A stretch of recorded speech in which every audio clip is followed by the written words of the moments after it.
स्वागत है आप सभी भक्तों का आज की मंगलमयी प्रश्नोत्तरी में। जो YouTube पर जुड़ रहे हैं वो चैनल को सब्सक्राइब कर लें और शेयर कर लें। जी श्री हरिवंश। श्री हरिवंश। गुरुजी एक चौपाई है, उसका अर्थ बता दीजिए। अष्ट सिद्धियों निधि के दाता अस्वर्धीन जानकी माता। जानकी माता ने हनुमान जी को अष्ट सिद्धि, अणिमा महिमा लघिमा गरिमा प्राप्ति, ये अष्ट सिद्धि नवनिधि, हे हनुमान तुम अष्ट सिद्धि और नवनिधि के धनी हो जाओ और अजर अमर गुण निधि सुत हूँ, करहूँ बहुत रघुनायक छोहूँ। हे हनुमान तुमने मेरा दुख दूर किया है लंका में आकर के, राम जी की सूचना दे करके, इसलिए जाओ तुम्हें अमरता का मैं वरदान देती हूँ और अष्ट सिद्धि और नवनिधि के तुम धनी हो जाओ। गुरुजी दूसरा प्रश्न ये है जी। कि भारत के 4 धाम हैं, रामेश्वरम, द्वारिका धाम और क्या कहते हैं, रामेश्वरम, द्वारिका, द्वारिका, जगन्नाथ जी और बद्रीनाथ और बद्रीनाथ जी। और अभी हमें पता चला कि 4 ये भी है, अमरनाथ, केदारनाथ, जमुनोत्री, यमुनोत्री। हाँ, इसमें वास्तविक कौन है? 4 धाम देखो, हर तीर्थ के 4 धाम होते हैं। जैसे आप जगन्नाथ जी गए तो जगन्नाथ जी में भी 4 धाम हैं, बद्रीनाथ जी गए तो बद्रीनाथ जी में भी 4 धाम है, केदारनाथ, बद्रीनाथ, यमुनोत्री, गंगोत्री। आप रामेश्वरम जाओ तो वहाँ भी 4 धाम हैं, मुख्य 4 हैं, फिर इनके 4 और हैं। जितना आप जा पाओ, जहाँ जहाँ पहुँच पाओ, मुख्य 4 हैं। इसके बाद जहाँ जहाँ आप जा पाओ पहुँच पाओ, वो आपकी इच्छा है। गुरुजी मैं आपके लिए कुछ बोलना चाहता हूँ। बोलिए। जिस दिन विधाता ने आपको बनाया होगा, जिस दिन विधाता ने आपको बनाया होगा, बनाकर खुद भी ललचाया होगा, वो रख लेते आपको अपने पास, वो रख लेते आपको अपने पास, कुछ ख्याल उन्हें अपने भक्तों का आया होगा। सुंदर। ये बात सही है कि भगवान जी ने हमें आप लोगों की सेवा के लिए भेजा है और ये दास आप लोगों की जितनी बन पड़ रही है सेवा करने की कोशिश दास कर रहा है। श्री हरिवंश। श्री हरिवंश। राधे राधे गुरुजी। जी। गुरुजी आपके चरणों में कोटि कोटि प्रणाम। ये दासी आपकी शिष्य है गुरुजी। गुरुजी मेरे आपसे 2-3 क्वेश्चन है। पहला तो क्वेश्चन ये है, जैसे कि गुरुजी हमारे साथ कोई कुछ गलत करता है, जैसे हमने पिछले जन्म में किसी का साथ कुछ किया है गलत, ठीक है, तो इस जन्म में हमें किसी ना किसी के थ्रू वो चीज़ हमें मिलेगी, तो क्या जिसने हमारे साथ इस जन्म में वो करा, क्या उसे पाप मिलेगा? वो पाप का अधिकारी होगा, क्यों नहीं होगा। जो आपके साथ झूठ और छल का भी व्यवहार करे तो वो भी पाप का भागीदार है। आपको तो जो मिल रहा है, हमें और आपको अपने कर्मों का, वो तो मिल ही रहा है, पर आपने किया तो वो आपका अपना हिसाब किताब अलग हो गया, वो तो मिलेगा ही। तो फिर उसे क्यों मिलेगा? वो तो हमारे पाप थे ना।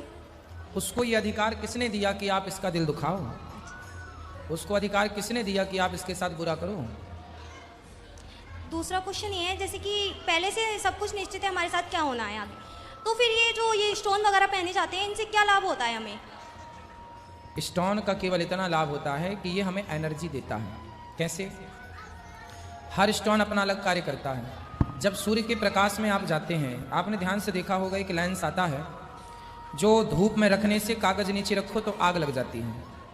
कांच होता है एक प्रकार का, अपन लोग बचपन में हम लोग उससे खेलते थे, है ना? क्या बोलते हैं आपकी भाषा में उसको? मुझे तो नहीं पता है मैग्नीफाइव गिलास। मैग्नीफाइव गिलास होता है, उसको धूप में ऐसे करने से नीचे कागज रखो तो आग लग जाती है। मतलब देखिए, सूर्य के प्रकाश से आग तो नहीं लगती, पर मैग्नीफाइव गिलास के संपर्क में जब सूर्य की किरणें आती हैं तो वो उन किरणों को इतना शक्तिशाली बना देता है वो गिलास कि आग प्रकट हो जाती है। मतलब वो गिलास का चमत्कार है कि नहीं, वो अपनी शक्ति दिखा रहा है। उसी तरह जैसे वो गिलास अपनी शक्ति दिखा रहा है, उसी प्रकार स्टोन होता है कि जिस 20 स्टोन को आपने धारण किया है उसमें 2 शक्ति होती हैं, एक पॉजिटिविटी, एक नेगेटिविटी। तो यदि आपकी राशि के अकॉर्डिंग सही आपने रत्न पहना है तो वो सारी शक्तियों को इकट्ठा करके और आपको शक्तिशाली बना देगा। वैसे ही जैसे कागज को जला दिया उस कांच ने, तो अपनी हर चीज अपना गुण छोड़ता ही है।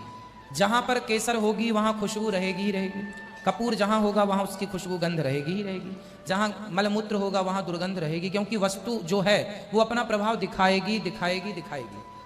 हर चीज अपना प्रभाव दिखाती है। मेरे हाथ में तुलसी है, ये भी अपना प्रभाव दिखाकर रहेगी। थर्ड क्वेश्चन ये है, जैसे कि गुरुजी हमारे एक सर आते हैं, तो कुछ बात हो रही थी उनसे, तो उन्होंने ये भगवान जी से अपने आप को रिलेट करके कुछ बताया, तो मैंने बोला आप उनसे कैसे रिलेट कर सकते हो? आप किसी के लिए बोलो, बस मेरे भगवान जी के लिए और मेरे गुरु जी के लिए कुछ मत बोल देना, नहीं तो मैं पागल हो जाऊंगी। तो उन्होंने बोलते रहे वो कि वो, तो वो बोले किशन जी तो एक महापुरुष हैं। फिर मैं बोली अब चुप हो जाओ, इन्हें समझाने का कोई फायदा नहीं है। पर लेकिन गुरुजी आज के लोग ये क्यों मानते हैं भगवान जी को साधारण व्यक्ति क्यों मानते हैं? क्योंकि वो स्वयं साधारण हैं, क्योंकि वो स्वयं अज्ञान के वशीभूत हैं। भगवान को वही जान सकते हैं। दुर्योधन भी तो भगवान को भगवान के रूप में नहीं जान पाया। सही बात। तो जब दुर्योधन नहीं जान पाया द्वापर में, तो कलयुग में भला कौन कैसे जानेगा? जान तो वही सकता है जिसे वो स्वयं जनाए, सोई जाने जे देहु जनाई, जिससे भगवान जनाएंगे। मैं और आप भी भगवान को कितना जानते हैं? उतना ही जान रहे हैं जितना वो स्वयं जनाना चाह रहे हैं। यदि और जनाना चाहेंगे तो हम और आप और जान पाएंगे। अभी वो हमें रत्ती भर जनाना चाह रहे हैं तो हम रत्ती भर जान रहे हैं। तो उन्हें वही देखो, इस संसार में ऐसा कोई साधन नहीं है जिस साधन से उस परमात्मा को जाना जाए।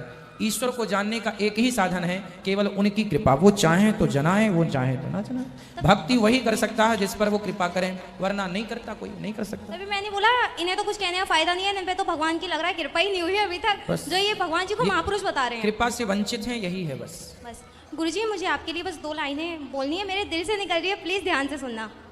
दुनिया बदले चाहे बदले सारा संसार, दुनिया बदले चाहे बदले सारा संसार, तुम ना कभी बदलना मेरे गुरुदेव सरकार।